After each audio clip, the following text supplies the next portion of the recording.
Alors déjà en naturopathie, on cite souvent quelqu'un qui s'appelle Paracels, qui dit c'est la dose qui fait le poison. Donc ce que j'aurais envie de dire en premier lieu, c'est la consommation d'alcool de manière raisonnable, raisonnée, exceptionnelle, ponctuelle, n'est pas exclue dans un cadre de vie, un mode de vie sain. En revanche, c'est la consommation régulière, quotidienne, excessive, qui peut effectivement être préjudiciable. Sur les performances, en fait, déjà l'alcool, ça va venir impacter notre système nerveux central. Donc ça va, on aura par exemple moins de coordination dans nos mouvements, moins d'équilibre, moins de pertinence dans nos capacités à prendre des décisions, et tout ça, ça impacte les performances sportives, hein, puisque les sportifs, au-delà du physique, il y a aussi le mental qui joue beaucoup, donc l'alcool va impacter ça. En termes de récupération, en fait, l'alcool, ça va surtout impacter le sommeil. Et le sommeil, il sera moins profond. Et c'est pendant le sommeil profond que les muscles, en fait, viennent se réparer, où toutes les micro-lésions tissulaires qui ont pu être faites par l'activité physique vont se réparer. Donc si on a un moins bon sommeil, on va moins bien récupérer aussi. Et l'alcool, ça déshydrate. Donc, quand on est déshydraté, le risque, c'est qu'on se blesse plus facilement. On peut avoir des crampes, des tendinites, etc. Donc, voilà, clairement, l'alcool, en quoi ça peut impacter notre performance et la récupération. Et comme je le disais, de toute façon, une consommation trop fréquente et trop abondante d'alcool, ça vient inflammer notre corps. C'est le lit quand même de pathologies plus graves aussi, donc à consommer avec grande modération et de préférence se tourner vers un petit verre de vin rouge que des alcools plus forts aussi qui vont être bourrés de sucre.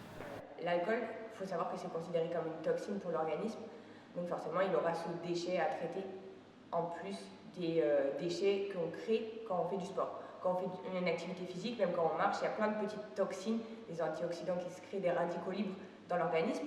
Et c'est ça que l'organisme doit traiter, éliminer pour bien récupérer.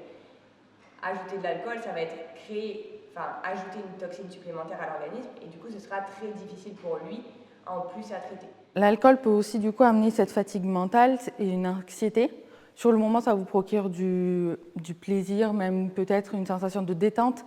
Mais une fois que ça s'est passé, votre corps va demander beaucoup d'énergie pour enlever et traiter cet alcool que vous avez mis dans votre corps, ce qui va entraîner par la suite du coup du stress, de l'anxiété et une fatigue. Le bien-être en général, souvent moi je dis que l'alcool c'est un peu le faux ami du bien-être. C'est-à-dire qu'il y a beaucoup de personnes qui vont boire un verre ou plusieurs parfois pour se détendre, pour passer du bon temps convivial. Mais à long terme, en fait, ce que ça va provoquer, c'est même avec une consommation modérée, une certaine dépendance pour justement avoir ce sentiment de relaxation, de relâchement, de je peux m'amuser plus facilement ou autre. Et ça va être en fait justement complètement contre-productif en créant de l'anxiété, même un manque de confiance en soi en général. Donc pour le coup, sur le bien-être, l'alcool, c'est pas le top.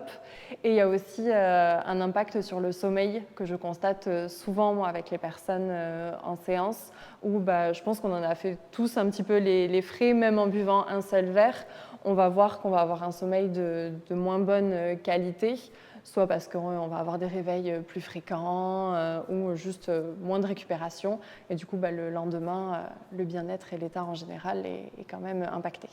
Effectivement, faire le Dry January est une bonne chose. Beaucoup de monde d'ailleurs reviennent vers moi avec une sensation de bien-être, une meilleure concentration tout le long de la journée et un sentiment d'être vraiment beaucoup plus en forme, plus actif. Donc oui, la bière après un effort physique n'est pas forcément la meilleure chose pour la récupération, puisque ça va plus vous amener vers la déshydratation que justement vous amener vers une réhydratation qu'on demande après le sport. À la rigueur, prenez une bière sans alcool pour avoir ce goût-là qui amène aussi des minéraux et vitamines qui peuvent être importantes, mais où il n'y a pas l'alcool qui va vous amener dans cette déshydratation. L'alcool est aussi un plaisir, mais toujours avec modération, et il faut que ça soit une consommation irrégulière.